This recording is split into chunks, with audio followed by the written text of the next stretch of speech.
وہ کہنے لگے اگر حدیث میں دکھا دو کہ نبی کی زبان مبارک پر علی ولی اللہ کا کلمہ جاری ہوا، کبھی سرکار نے یہ ترکیب بھی بولی ہو، عربی زبان کا یہ جملہ علی ولی اللہ، اگر نبی کی زبان مبارک پر یہ جملہ آیا ہو میں شیعہ ہو جاؤں گا۔ تو ہمارے ایک عالم دین نے جناب عبداللہ جروار صاحب نے، ابھی زندہ ہیں، بزرگ ہیں، انہوں نے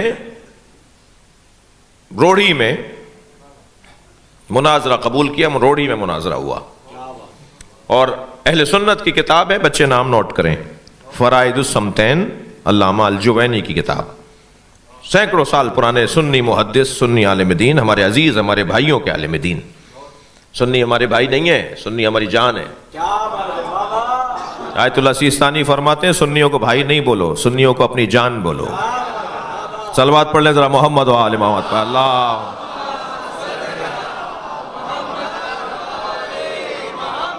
ہم اس ملک میں سنی شیعہ ہم سب ساتھ رہتے ہیں، مجلسوں میں بھی سب آتے جاتے ہیں۔ اس وقت بھی مجھے معلوم ہے کہ ایک تعداد اہل سنت کی مجلس میں آئی ہوئی ہے، اور ہم یہ شیعوں کی ملکیت تو نہیں ہے کہ شیعہ کے علاوہ کوئی اور نہیں آئے گا۔ عزاداری امام حسین کی عزاداری شیعوں کی ملکیت نہیں ہے، امام حسین کی عزاداری شیعوں کی ملکیت نہیں ہے، شیعہ مالک نہیں ہے عزاداری کے، شیعہ امام حسین کی عزاداری کے نوکر ہیں، اور نوکروں کو اپنی اوقات میں رہنا چاہیے، مالک کے مہمانوں کا خیال کرنا چاہیے۔ جو بھی فرش عزائے حسین پہ آ کے بیٹھا ہے وہ امام حسین کا مہمان ہے، اور مہمان کا خیال رکھنا میزبان کے نوکروں کا کام ہے۔ تو ہمارا کام ہے کوئی سنی آ کے بیٹھے اس کا زیادہ خیال کیجیے گا۔ ایک جوان ہے وہ تشیع کی طرف راغب ہو رہا ہے، سمجھ رہا ہے، پڑھ رہا ہے، نام بھی اس کا ابو ہریرہ ہے، جی وہ آتا ہے بابل میں، تم جانتے ہو۔ تو وہ کہنے لگا کہ میں پچھلے سال مشی میں گیا، مشی اور مشی یہ لفظ صحیح کیجئے، مشی لفظ ہے، صلوات پڑھیں ذرا محمد بھائی، اللہم صلی علی۔ تو وہ کہنے لگا کہ میں مشی میں اپنے شیعہ دوستوں کے ساتھ جا رہا تھا، تو ایک جگہ ایک شوارما تقسیم ہو رہا تھا، اور ایک لبنانی جو ہے وہ بانٹ رہا تھا تبرک، جگہ جگہ تبرک تقسیم ہو رہا ہوتا ہے، آپ گئے ہیں۔ تو کہنے لگا میرا دل کر رہا تھا یہ کھاؤں، مگر رش اتنا تھا کہ میرا مجال ہی نہیں تھی، کہ اور ہمیں آگے بھی بڑھنا تھا، ہمارا قافلہ، ہمارا گروپ آگے نکل جاتا۔ تو میں نے اپنے دوست سے کہا کہ کیا کروں، یہ تو مجھے نہیں مل سکے گا، یہاں تو بڑا رش ہے۔ تو کہنے لگا میرے دوست نے مجھے کہا کہ دور سے کھڑے ہو کے کہا انا سنی۔ پہلے تو اس نے کہا بھائی کیوں، مجھے کیا، کہنے لگا نہیں کچھ نہیں ہوگا، تم کر کے دیکھو۔ کہنے لگا دور سے ہی اس نے آواز دے کر کہا، وہ کہتا ہے میں نے آواز دے کر کہا انا سنی۔ تو وہ جو لبنانی جو بانٹ رہا تھا تبرک، وہ کہنے لگا وہ اس تخت پہ کھڑا ہوتا ہے کسی چبوترے پہ، کسی بلند جگہ پہ، وہاں سے وہ اتر کر آیا اور کہا پہلے تمہیں دوں گا۔ تو اگر کبھی ہمارے مجلس میں کوئی غیر شیعہ آ کے بیٹھے تو میں اپنے جوانوں سے گزارش کر رہا ہوں، نیاز آپ بعد میں کھا لیجئے گا، اسے پہلے کھلائیے، اس کا خیال پہلے کیجئے۔ اچھا یہ کوئی کارنامہ نہیں ہے کہ خود بنائی خود کھا لی، کارنامہ تو یہ ہے کہ آپ انہیں کھلائیں جو نہیں کھاتے۔ پڑوس میں بھی بھیجیے، امام بارگاہ کی 4-6 گلیاں جتنی بھی ہیں نا، سارے امام بارگاہ کے پڑوسی ہیں، تو نیاز بھیجیے، اگر لوٹا دیں تو ناراض نہ ہوں، دوبارہ بھیجیے گا، دوبارہ بھی لوٹا دیں تو ناراض نہ ہوں، اس لیے کہ یہ آپ کا اور اس کا مسئلہ نہیں ہے، اس کا اور حسین کا مسئلہ ہے۔ مولا خوب جانتے ہیں کہ کیسے اپنے چاہنے والوں میں اضافہ کرنا ہے۔ مجھے تو نہیں لگتا کہ تیسری دفعہ سے زیادہ مسئلہ بنے گا، اب تیسری دفعہ ان کے یہاں سے نیاز آئے گی، ہم بھی نیاز کرتے ہیں۔ اتنی سی ٹیبلٹ میرے سر کا درد دور کر دیتی ہے، حسین کی نیاز اثر نہیں کرے گی، حسین کا شربت اور شبیل اثر نہیں کرے گا۔ ان ساری چیزوں کے اثرات ہیں، جو حلق سے اترتا ہے نا، پانی ہو یا شربت ہو یا لقمہ ہو، اس کے اثرات ہیں، اس کے اپنے اثرات ہیں۔ ویسے اللہ کا کام بڑا نرالا ہے، جو لوگ نیاز نظر کو نہیں مانتے، جو سبیلوں کو نہیں مانتے، جو کالے کپڑوں کو نہیں مانتے، جو قبروں پہ جانے کو نہیں مانتے، اللہ نے سب سے منوا لیا ہے۔ جو مزارات پہ جانے کو بدعت کہتے ہیں، وہ خانہ کعبہ کے ساتھ حتیم کا طواف بھی کرتے ہیں۔ وہ ناٹی سی دیوار، چھوٹی سی دیوار جہاں پر نالا گرتا ہے، حتیم، اس کا طواف بھی واجب ہے۔ کوئی شارٹ کٹ مار کے کعبے کا طواف کر لے اور اسے چھوڑ دے اس کا عمرہ باطل ہے, اس کا حج باطل ہے. اس چھوٹی دیوار کا طواف بھی کرنا ہے, وہ کعبہ تو نہیں ہے, وہ حضرت ہاجرہ اور حضرت اسماعیل کی قبر ہے. تم نہیں مانو, میں طواف کرواؤں گا. جو سبیلوں کو نہیں مانتے وہ زمزم لا لا کے بانٹتے ضرور ہیں. یہ نہ مانے میں منواؤں گا. جی توجہ کر لیا آپ نے. تو مجھے اور آپ کو بڑے پیار سے محبت سے یہ چھوٹی چھوٹی باتیں ہیں, لیکن ان کی طرف توجہ کی ضرورت ہے. کہنے لگے جی میں شیعہ ہو جاؤں گا اگر علی ولی اللہ دکھا دیا. تو ہمارے عالم نے دکھا دیا, اور اس کتاب کے اندر لکھا ہے کہ جب نبی معراج پر تشریف لے گئے تو جنت کے 8 دروازوں پر, دوزخ کے 7 دروازے ہیں, جنت کے 8 دروازے. اللہ نے دوزخ کا دروازہ کم رکھا ہے, وہ نہیں چاہتا کہ دوزخ میں جائے. دوزخ کا دروازہ کم رکھا ہے, جنت کو بڑا رکھا ہے, وہ جنت میں جانا دیکھنا چاہتا ہے. تو جنت کے 8 دروازوں پر لکھا ہوا ہے لا الہ الا اللہ محمد الرسول اللہ علی ولی اللہ. یہی کلمہ جو آپ پڑھتے ہیں نا. ایک سنی بھائی مجھ سے کہنے لگے, میری جان میری عزیز مجھ سے کہنے لگے کہ آپ نے کلمہ بڑھا دیا. میں نے کہا نہیں, ہم نے کلمہ بڑھایا نہیں, آپ نے گھٹا دیا. ایک کتاب تو نہیں ہے جس میں علی ولی اللہ تک کلمہ نبی نے پڑھا ہے. نبی نے پڑھ کر بتایا ہے, نبی نے بتایا ہے کہ یہ الفاظ ایسے بولو. توجہ کر. شفیع بنی اللہ آپ سب کو مشہد مقدس کی زیارت نصیب فرمائے. وہاں پہ ایک مسجد ہے جس مسجد کا نام ہے مسجد گوہر شاد. گوہر فارسی کا لفظ ہے, ایک ایسا گوہر جو خشک ہو.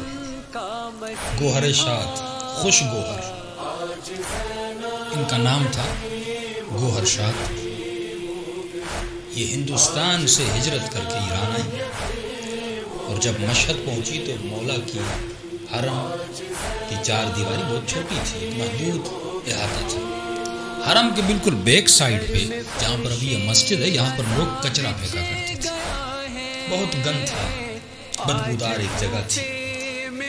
اس نے کہا کہ مولا کا حرم ہے اور سامنے کچرا. کچھ لوگ وہ ہیں جو اندر کا ہی کچرا صاف نہیں کرتے, اور کچھ وہ ہیں جو حرم کے باہر کا بھی کچرا صاف کرتے. تجھے جہاں کچرا نظر آئے, کیونکہ کچرا ہے نجاست, اور اہل بیت بھی نجاست سے دور ہیں, ان کے چاہنے والے بھی خود کو نجاست سے دور رکھتے ہیں. تو اس نے کہا اللہ نے مال بہت دیا, دولت بہت دیا, شوہر مر چکا تھا, بیوہ تھی, اور کیونکہ علی کی چاہنے والی تھی, فکر بھی بلند تھی, تو انہوں نے کہا کہ کچھ ایسا کر کے جاؤں کہ مرنے کے بعد بھی مجھے کام آئے. معصوم کا فرمان ہے انسان جب تک تو زندہ ہے یہ تیرا نام اعمال ہے, ملائک اس کو لکھتے رہتے ہیں, لیکن جیسے اس بدن سے روح نکلی یہ دفتر بند ہو جائے. اپنا نیکی بڑھا سکتا ہے نہ برائی گھٹا سکتا ہے. کس نے کہا مولا کوئی ایسا کام ہے کہ میں کروں اور مرنے کے بعد وہ پھر بھی لکھتا رہے, یعنی انلیمیٹڈ میرے اعمال بڑھتے رہیں. امام نے کہا ایک کام, اور بات ہے چند کام اگر کوئی مومن کرے, اگر مر بھی جائے گا اس کے نام اعمال میں نیکیاں لکھتی جائیں گی. فرمایا وہ کون سا عمل ہے؟ امام فرماتے کوئی مسجد بنا کے جا. اگر تو مر بھی جائے گا جب تک یہ مسجد باقی ہے, نمازی نماز پڑھتے رہیں گے, ثواب خدا تجھے دیتا رہے گا. دوسری چیز فرمایا کسی ایسے اپنے بچے کی تربیت کر, جب تک یہ بچہ نیک ہے اور نیک کام کرتا رہے گا تو ماں فرماتے اس کی نیکیوں کا ثواب تجھے بھی ملے گا. تیسرا کام, اپنی زندگی میں کوئی اچھی سی کتاب لکھ کے جا یا چھپوا کے جا. جب تک دنیا میں کتاب رہے گی, لوگ پڑھتے رہیں گے, تجھے ثواب ملتا رہے گا. اب تصور کرو, علی نے ایک نہج البلاغہ لکھی ہے. آج تک دنیا بھائی لوگ چھوڑ کے کیا گئے ہیں؟ مجھے تو حیرت ہوتی ہے, یزید کیا چھوڑ کے گیا سوائے لعنت کی؟ وہ کون سا اس نے کام کے جسے ثواب ملے؟ نسل پہ ثواب ہے, آبا و اجداد پہ کوئی فخر کیا جاتا ہے. تو بتا تو نے کیا کیا؟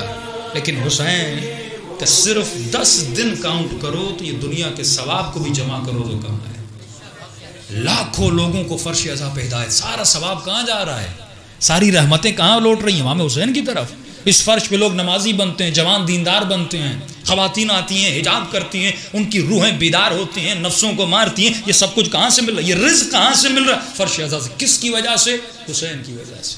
اب کتنا بے شعور انسان ہے جو یزید کے پیچھے لگا. وہ تمہیں دے کر کیا گیا؟ 4 چیزیں بتاؤ جو یزید نے تجھے دی ہوں. کعبہ اس نے گرایا، 3 دن مدینے کو اور مدینے کی عورتوں کو اپنے سپاہیوں پہ اس نے حلال کیا، نبی کے اور نبی زادیوں کو اس نے مارا. کون سی چیزیں وہ چھوڑ کے گیا؟ اور پیچھے چلے جاؤ کہ وہ کیا چھوڑ کر گئے اور دیکھو علی کیا چھوڑ کر گئے ہیں. ہاں؟ اس خاتون کے پاس یہ شعور تھا، یہ عقل تھا کہ اپنی زندگی میں کچھ کر کے جاؤں اور اگر چلی جاؤں تو مجھے ثواب ملتا رہا ہے. اب تصور کریے مسجد گوہر شاد کتنی بڑی ہے. جب نماز پڑھتے ہو ثواب تجھے بھی ملتا ہے اور خانم گوہر شاد کو بھی ملتا ہے. عاقلہ عورت تھی، اللہ نے عقل دی تھی، اور یہ عقل اس نے علی ابن ابی طالب سے لی تھی، علی کی تعلیمات سے لی تھی. کیونکہ امام فرماتے ہیں اگر فکر کو بلند کرنا ہے تو فکر علم سے بلند ہوتی ہے. جتنا علم و شعور تمہارے وجود میں آئے گا اتنی فکر تمہاری پروان چڑھتی جائے گی. اب اس نے مزدوروں کو ہائر کیا، ہائر کرنے کے بعد اس نے مسجد کے کام کو بنوانا شروع کر دیا. اب مسجد کا کام ہو رہا تھا، جوان مزدور تھے، کام کر رہے تھے. یہاں سے ایک جوان مزدور تھا، اس کی نگاہ خانم گوہر شاد کے چہرے پہ پڑ گئی. فارسی میں کہتے ہیں کہ یک دل نہ صد دل عاشق شد. اس کے دل میں عشق کا بھوت چڑھ گیا اور اس نے کام پہ آنا چھوڑ دیا. 1 دن گزرا، 2 دن گزرے، 3 دن، ہفتہ گزر گیا. خانم گوہر شاد نے کہا وہ مزدور نظر نہیں آتا، کہ پتہ نہیں طبیعت خراب ہے، ہم نے بھی اس کو نہیں دیکھا. کیونکہ علی والی تھی. کہا کہ جاؤ تیمارداری کے لیے، پیسوں کی ضرورت ہو، بیمار ہو گیا، پوچھ کر آؤ. کسی کو بھیجا گیا اور پیغام بھیجا گیا تو اس کی ماں نے کہا کہ مجھے خانم گوہر شاد سے ملنا ہے. تو انہوں نے کہا ٹھیک ہے آ جائیں، میں مل لیتی ہوں. اب یہ بوڑھی سی ماں خانم گوہر شاد کے پاس آتی ہے اور کہتی ہے مسئلہ یہ ہے کہ میرا بیٹا نہ کھانا کھا رہا ہے نہ پانی پی رہا ہے. عشق کا بھوت آج کل کے زمانوں میں سوار ہوتا ہے اور یہی ڈرامے بازیاں کر کے اپنے والدین کو بلیک میل کرتے ہیں. اب بوڑھی ماں تھی، اس نے کہا بیٹا نہ کھا رہا ہے نہ پی رہا ہے. کہ مسئلہ کیا ہے؟ کہ مسئلہ یہ ہے کہ اس نے کہا کہ جب تک آپ ان سے شادی نہیں کریں گی وہ نہ کام کرے گا نہ کھانا کھائے گا. یہ پریشان ہو گئے کہ میرا شادی کا ارادہ ہے، میں بیوہ ہوں، میری عمر اتنی ہے کہ میں نہیں جانتی اللہ نے ایک بیٹا دیا ہے اور وہ بھی نہ کھانا کھا رہا ہے نہ کچھ کر رہا ہے، میرا بیٹا مر جائے گا. جیسے مائیں روتی ہیں، رونا دھونا شروع کر دیا. اب یہ تھی علی کی چاہنے والی. شفیع بننا ہے نا، یہ نہیں کہ خود نیک ہو اور دوسرے کو چھوڑ دو. یہ حسین کی سیرت نہیں ہے.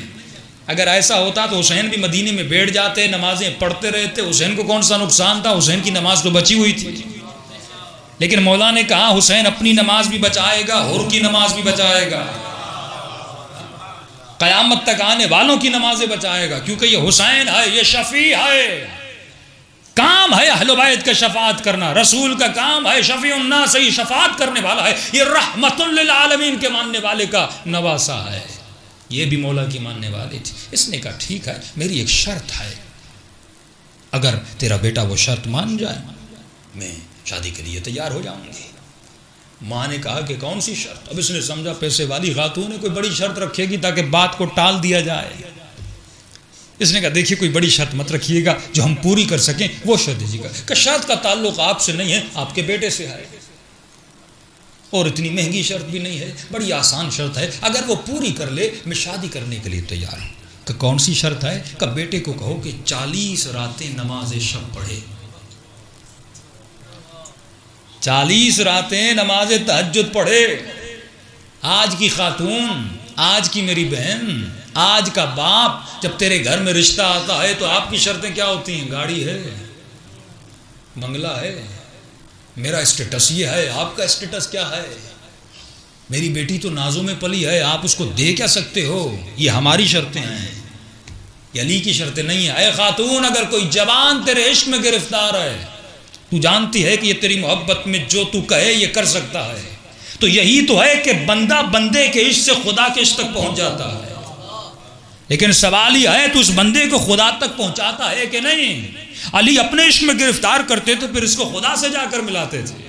اے خاتون، اے جوان، کیا تم نے دنیا میں یہ کام کیا جو علی ابن ابی طالب کا کام تھا؟ جب تجھے یقین ہے کہ ایک بندہ تیرے عشق میں گرفتار ہے، وہ تجھ سے محبت کرتا ہے، اور محبت کا جذبہ بندے سے ہر کام کرواتا ہے، یہی محبت ہے جو قتل کرواتی ہے، یہی محبت ہے جو خودکشیاں کرواتی ہے، یہی محبت ہے جو نسلوں کو تباہ کرتی ہے، اور یہی محبت ہے جو گھروں کو بساتی بھی ہے۔ لیکن سوال یہ ہے تم محبت کو کس وے میں استعمال کرتا ہے؟ ہم اس وے میں استعمال نہیں کرتے۔ اے میری ماں بہن، جب تمہارے گھر میں رشتہ آتا ہے، کیا اس خاتون نے یہ کہا اے جوان میں تب شادی کروں گی جب تمہارے چہرے پہ علی کی سنت والی داڑھی ہوگی، میں تم سے تب شادی کروں گی جب تو نمازی بن جائے، جب تو خمس کا پابند ہو جائے، جب تو با اخلاق ہو جائے، جب تو با کردار ہو جائے، جب تو با احترام ہو جائے۔ کبھی ہم یہ شرطیں نہیں رکھتے، ہماری شرطیں مادی شرطیں ہوتی ہیں، دنیا والی شرطیں ہوتی ہیں کہ گاڑی ہے، گھر ہے۔ ارے بڑے بڑوں نے امیروں کو بیٹیاں دی، لیکن چند مہینوں میں طلاق ہو کر گھر میں آ گئی، کیونکہ اس کے پاس دولت دنیا تھی لیکن دولت حسین نہیں تھی، جس کا نام اخلاق ہے، جس کا نام کردار ہے، اس کو ہم نہیں دیکھتے۔ خانم گوہر شاد نے کہا ہاں میں مزاحیہ طور پہ کہتا ہوں کہ انسان کی عقل جب فکر سے عاری ہو جائے اور اس عقل پر جنوں کے پردے آ جائیں، لکھتے تھے نا آپ بھی یونیورسٹیز میں اور بچپنے میں اس وقت سے گزرے ہوں گے، جب عاشقانہ خط لکھے جاتے ہیں تو لکھا جاتا ہے کہ مجھ سے شادی کر لو، میں تیرے لیے چاند توڑ کے لاؤں گا، ستارے توڑ کے لاؤں گا، اور وہ بھولی بھالی بیچاری پڑھتی ہے اور کتنی خوش ہوتی ہے کہ یہ چاند لائے گا، حالانکہ اگر اپنی عقل سے پوچھے اس سے بڑا سفید جھوٹ کائنات میں ہو بھی نہیں سکتا۔ نہ کوئی چاند لا سکتا ہے، نہ کوئی ستاروں کو توڑ کے لا سکتا ہے، لیکن نفس اسے کس طرح بہلا رہا ہوتا ہے۔ اے کاش وہ باتیں لکھی جاتی جن باتوں میں سچائی ہوتی۔ ارے جس عشق کی ابتدا جھوٹ سے ہو، کل عرض کر چکا نا کہ امام فرماتے ہیں میرا شیعہ ہر گناہ کر سکتا ہے لیکن جھوٹ نہیں بول سکتا۔ جس عشق اور محبت کی ابتدا ہی جھوٹ سے ہو۔ آج ہم کسی کو اپنانے کے لیے کتنے جھوٹ بولتے ہیں، یہ بات یاد رکھیے، ابتدا اگر جھوٹ کی مناؤ گے پھر انتہا طلاق پہ ہوتی ہے، پھر جھگڑوں پہ ہوتی ہے، لیکن اگر رشتوں کی ابتدا سچائی پہ کرو گے، نہیں مولانا آج جھوٹ بول لے لیتا ہوں کب شادی ہو جائے گی، اس کو سمجھا دوں گا کہ یہ میں نے جھوٹ بولا تھا، اگر سچ بولتا آپ ہم سے شادی نہ کرتے۔ ارے جھوٹ کے رشتوں کی بنیاد بڑی کھوکھلی ہوتی ہے، سچ کی بنیاد بناؤ۔ امام فرماتے ہیں علی کا چاہنے والا سر تو کٹا سکتا ہے لیکن کبھی جھوٹ نہیں بول سکتا۔ کیوں نہیں بول سکتا؟ کیونکہ خدا نے جھوٹوں پر لعنت کی ہے۔ اب خانم گوہر شاد نے کہا میری شرط ہے کہ 40 راتیں نماز شب پڑھے۔ ماں خوشی خوشی گھر گئی، بیٹے کو کہا بیٹا خوشخبری ہے، ایک شرط رکھی ہے۔ کہا کوئی بڑی شرط تو نہیں ہے؟ کہا نہیں بڑی آسان شرط ہے۔ کہا کیا شرط ہے؟ کہ خانم گوہر شاد نے کہا 40 رات نماز تہجد پڑھو۔ بڑا خوش ہوا۔ کہا اگر وہ کہتی تو پوری زندگی پڑھتا۔ ارے اللہ کے لیے ایک نماز نہ پڑھی، کسی خاتون کی محبت میں بندہ پوری زندگی نماز پڑھنے کے لیے تیار ہو جاتا ہے۔ آپ دیکھ رہے ہیں یہ بتا رہا ہے اسے خدا سے عشق تھا ہی نہیں، یہ جانتا ہی نہیں تھا عشق کیا ہوتا ہے۔ اگر جانتا تو علی والا مزاج ہوتا، نماز میں پاؤں سے تیر نکل گیا، لیکن علی کو پتہ نہ چلا یہ عشق خدا ہے، یہ محبت خدا ہے کہ حسین سر کٹانے کے بعد بھی نو کے نیزہ پہ قرآن کی تلاوت میں نظر آتے ہیں۔ یہ عشق خدا ہے کہ بدن دھڑ سے سر دھڑ سے جدا ہو چکا لیکن عشق نے ان لفظوں کو زبان سے جدا نہیں کیا۔ یہ عشق حلویت ہے جو خدا سے عشق تھا، لیکن وہ کب ہوگا جب ہم مجاز سے نکل کر حقیقت کے میدان میں آئیں گے، تب ہمیں احساس ہوگا کہ عشق خدا کیا ہوتا ہے۔ اس نے کہا 40 راتیں، ارے میں تو 1000 راتیں نماز پڑھنے کے لیے تیار ہوں۔ کہ پھر دیر کیسی، آج ہی رات نماز پڑھنا شروع کر دے۔ بیٹے نے نماز پڑھنا شروع کر دی۔ کہ 10 راتیں گزر گئیں، 20 راتیں گزر گئیں، 30 راتیں گزر گئیں، 40 راتیں گزر گئیں، 45 راتیں گزر گئیں، 50 راتیں گزر گئیں۔ بوڑھی ماں کہتی ہے میرے لال رشتہ لینے جاؤں، تو نے تو نمازیں پڑھ دی۔ کہتے اماں صبر کرو۔ 70 راتیں گزر گئیں، 80 راتیں گزر گئیں۔ ماں پھر آتی ہے، پھر کہتا ہے اماں صبر کرو۔ کہ یہاں تک کہ 100 دن گزر گئے۔ ایک مرتبہ خانم گوہر شاد نے خبر کے لیے پوچھا کہ ارے جوان کے وہ 40 دن کہا تھا، یہ 40 دن سے اوپر ہو گیا، زندہ بھی ہے کہ نہیں؟ مسئلہ کیا ہے؟ آیا کیوں نہیں؟ شرط کو پورا کیا کہ نہیں کیا؟ ایک مرتبہ خود اس کے دروازے پر آتی ہے، دستک دیتی ہے، یہ ماں باہر آتی ہے کہ آپ کے بیٹے کی کوئی خبر، زندہ بھی ہے کہ نہیں؟ کہاں زندہ بھی ہے، نماز بھی پڑھ رہا ہے، شرط کو پورا بھی کر رہا ہے۔ کہ 40 دن گزر گئے، پھر رشتہ لینے کے لیے کیوں نہیں آئے؟ کہ مجھے بھی نہیں پتا، پہلے اتنا بےتاب تھا لیکن ابھی کہتا ہے اماں صبر کرو، کہ جلدی اس جوان کو بلا کے لا۔ ایک مرتبہ یہ جوان دروازے پر آتا ہے، لیکن جب اب دروازے پر آتا ہے اب آنکھیں وہ آنکھیں نہ رہی، بڑی حیا ہے ان آنکھوں میں، آنکھوں کو جھکا کے کھڑا ہے، سر کو جھکا کے کھڑا ہے۔ خانم گوہر شاد نے کہا اے جوان 40 راست نماز پڑھی؟ کہاں نماز پڑھی؟ اب تک پڑھ رہا ہوں۔ کہا پھر میرا رشتہ لینے کے لیے کیوں نہیں آتے؟ کہا خانم گوہر شاد میری ایک مجبوری ہے، جب تک نماز شب نہیں پڑھی تھی میں تیرے عشق میں گرفتار تھا، لیکن جب سے نماز شب پڑھی ہے میں اپنے رب کا عاشق بن